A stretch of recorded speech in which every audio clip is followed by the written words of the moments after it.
Hi, welcome back to Discovering Patterns in the Microbiome. In this video, we'll be talking about alpha diversity. There are a couple of different types of diversity that people often refer to when we're studying the microbiome. The first one is alpha diversity. So this is trying to determine what species are present and how many different types of species are present in a particular environment. So this would typically be within one sample. So how diverse is one sample? Then a complementary type of diversity is called beta diversity. So these are terms from the field of ecology. Beta diversity means how different are two communities. So this would be typically a comparison between samples. These are steps that are done usually after we have picked OTUs and assigned taxonomy. Sometimes in this schematic, we're using the OTUs as the input, so the counts of OTUs in the samples as the input to alpha diversity.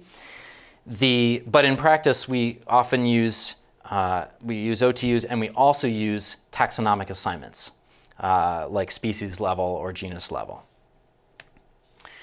So first I'm going to give an example of beta diversity. We'll go into much more detail about beta diversity later.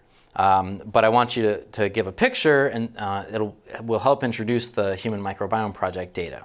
So beta diversity, as I mentioned, is diversity between different communities or between different environments.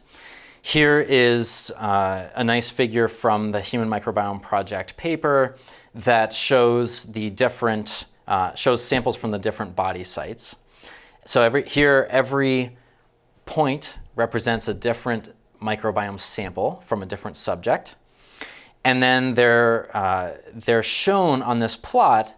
This is a principal coordinates analysis plot. So what we're trying to do is show you which samples are close to each other and which samples are different. So take a moment and think about and I invite you to pause the video if you want. Think about, what does this figure show you about the human microbiome? What you can see in this figure is that all of the gastrointestinal samples tend to be similar to each other, and they tend to be very different from all of the oral samples. And by the way, these oral samples comprise tongue, the cheeks, the gums, the plaque on the teeth, the plaque under the gums. For whatever reason, there's a very large number of oral sites in the Human Microbiome Project data, but they all tend to cluster together. Skin clusters separately, and urogenital, this is vaginal samples, tend to be somewhere in the middle. And so you can see that there's a huge difference between these general body habitats. Now we're going to look at alpha diversity. So as I said, alpha diversity is how much biodiversity is there within a sample or within a particular environment. And here we're looking at the measure of alpha diversity according to the different specific body habitats. And so the alpha diversity tends to vary quite a bit across body sites. The different colors show different measures of, different types of input data. So the blue and the green are from marker gene data, and the other ones are from whole genome shotgun data. And this just shows that there tends to be some agreement. Then what you can also see from this is that there tends to be more higher alpha diversity, in other words, more variety of species in the oral samples. So that's, for example, like saliva, the tonsils, the subgingival and supragingival plaque. Those tend to have higher levels of alpha diversity. Stool tends to be high. Vaginal samples, skin samples tend to be a little bit lower. So how do we measure alpha diversity? The simplest way that people use is just to count how many species you observe. So, you just do it. How many species were there in this sample? So for example, here are three samples, sample A, B, and C. Sample A has 4 species, sample B has 2, sample C has 1. And so from this, you can say sample A is more diverse than B, and B is more diverse than C. But there might be some complications here. So knowing how to define a species is actually quite challenging. So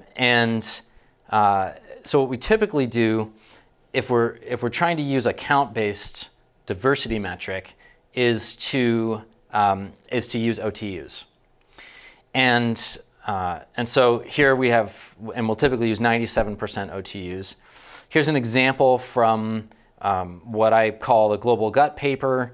This was a paper that I helped out on in 2012, and basically surveying the microbiome in 3 different countries from people at a bunch of different ages. And what you can see here is the count of 97% OTUs present in all of those different samples. And this is a nice plot, very simple to read. As people get older, what happens to their gut microbiomes? They get more diverse, so more species. The people in the developing countries, so the Malawians and Amerindians from Venezuela, as they get older, they tend to get higher diversity and they keep higher diversity, whereas people in the USA level out at, on average, quite a bit lower and significantly lower than the diversity in those countries. And it turns out if you sequence the microbiome from really rural peoples in those countries, like people who've never been contacted by modern, or who had previously never been contacted by modern society, they have even more diversity. So there seems to be some kind of loss of diversity as you move toward modernization, which probably is not a good thing. Now, I want you to take just a moment and reflect on this method of using the species counts. What are some of the features that species counts ignores? So one thing that species counts ignores is it doesn't take into account how closely related different species are to each other. And I'll give you one example to illustrate this. So here are 3 different example samples. The first one has 3 different species from Pseudomonas. The next one has 2 Pseudomonas and an E. coli, and sample C has 1 Pseudomonas, 1 Giardia, and 1 Methanobrevibacter. In this case, the species count measure, or the observed species measure, has the same number in each sample, so we would, by that measure, assume that they're all equally diverse. Of course, that's not actually the truth. So there's another very useful metric that takes into account the level of evolutionary diversity within a sample, or molecular diversity within a sample. So from these 3 particular samples, we might see that sample A is all clustered in one little portion of the tree of life. Sample B also clustered fairly closely in one little region of the tree of life. And sample C has species from all over the tree of life in different areas. And the trick, a fairly simple trick, is just add up the total branch length that's occupied by each of the samples, and that gives you a measure of phylogenetic diversity. So by this measure of phylogenetic diversity, we could say, or we could conclude that sample A is less diverse than sample B is less diverse than sample C. Right. Thought I had that backwards. And this is known as phylogenetic diversity, or PD.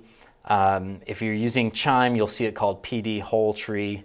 And it's just a phylogenetic alpha diversity metric. It's the sum of the branch length of the tree of life that's covered by a given sample. I believe that there are as many diversity metrics as there are ambitious ecologists. So we could go on and on for the whole semester talking about different diversity metrics and their merits. But one of the other features in a raw count is that it doesn't take into account the distribution of species. So if you have a sample that's 99% from one bug or one species, and then the other 1% is made up of small amounts of 9 other species, that's different from a sample where you have 10% each of 10 different species. And so I'm going to talk about one other alpha diversity metric. This is called Chao1. And this is an estimator that is attempting to predict how many species there actually are in a sample, given that you have, or in a community, given that you have a finite sample of the members of the community. So it's a fairly simple equation here. So the Chao1 estimator is the number of observed species, and then you add the ratio of the square of the number of singletons. So singletons are species that were seen once. So there was one observation of an OTU in that community, divided by 2 times the number of doubletons. So those are bugs that were seen twice. And there's also an equation here that gives the variance, or the expected variance in this estimator. In practice, nobody uses the variance, and also no one has, to my knowledge, assessed the quality of this estimator for actually estimating how diverse a sample is empirically in microbiome data. And this is something that you can actually do with the global gut data that I showed earlier in the video, because that data is actually very, very deeply sequenced. Many of the samples have millions of sequences in them. So what you could do is you could subsample down to a small number of sequences, calculate the Chao1 estimator, and then compare that to the number of species you saw at, say, 1 million sequences, and find out how good the Chao1 was at estimating that diversity. And then you could compare several other estimators at very low levels of sequencing to find out how well they correlate with the true diversity measures when you have really deep sequencing. Here's a related topic which deals with alpha diversity, but it tries to determine whether or not you've seen all of the diversity in a sample at a particular sequencing depth. So this is called rarefaction. What you do is you calculate alpha diversity metrics while subsampling all of your sequences down to different levels of sequencing. So let's say you start with, here it's an example with 140 sequences in a sample. Of course, in real samples we would have hundreds of thousands. But here we have 140 sequences. You would subsample down to 10 sequences and calculate the alpha diversity. Then you'd do that a bunch of times so that you'd get the mean and standard deviation at each of those points. And then you do that for 20 sequences, 30 sequences, and so on. And what that gives you is a shape of the curve. Now, I want you to take just a moment and reflect on, and please pause the video, and reflect on what it means, or what this curve should look like if you have sequenced the community deeply enough. If you've sequenced the community deeply enough, then the curve should be leveling out, because it means that if you were to use more sequencing, you wouldn't be observing any new diversity or any new species. So whereas if you see a curve that's still sharply inclined, that means that there's a lot of diversity you haven't seen yet. So this is a nice way of determining how deeply you've sequenced your samples relative to their diversity. So in summary, alpha diversity measures the diversity within a particular community, whereas beta diversity measures diversity between communities. So totally different, beta diversity has totally different metrics that we'll go into. Phylogenetic diversity is usually worth trying. It takes into account how diverse or how spread across the tree of life the species are in a particular sample. So it often gives more useful information.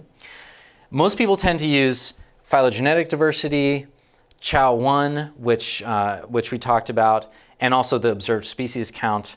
The last really common thing is Shannon diversity, which is a statistical measure of diversity. And that started with probability distributions. And they tend to be highly correlated. So if you calculate Chao1 for all of your samples, and you calculate observed species and Shannon diversity, and you plot any two of them against each other, it's going to be almost a perfect correlation. So it really doesn't matter that much which method you choose. And people typically do several, and whatever statistical tests they're doing, they'll just try it on all of them. And then we also looked at rarefaction, which helps determine saturation. And finally, I mentioned I think there's some room for some interesting experimental validation of how well these measures actually work when you have a small sample of the sequences in a microbiome sample or microbiome community by comparing that to the measures at very, very high depths of microbiome sequencing.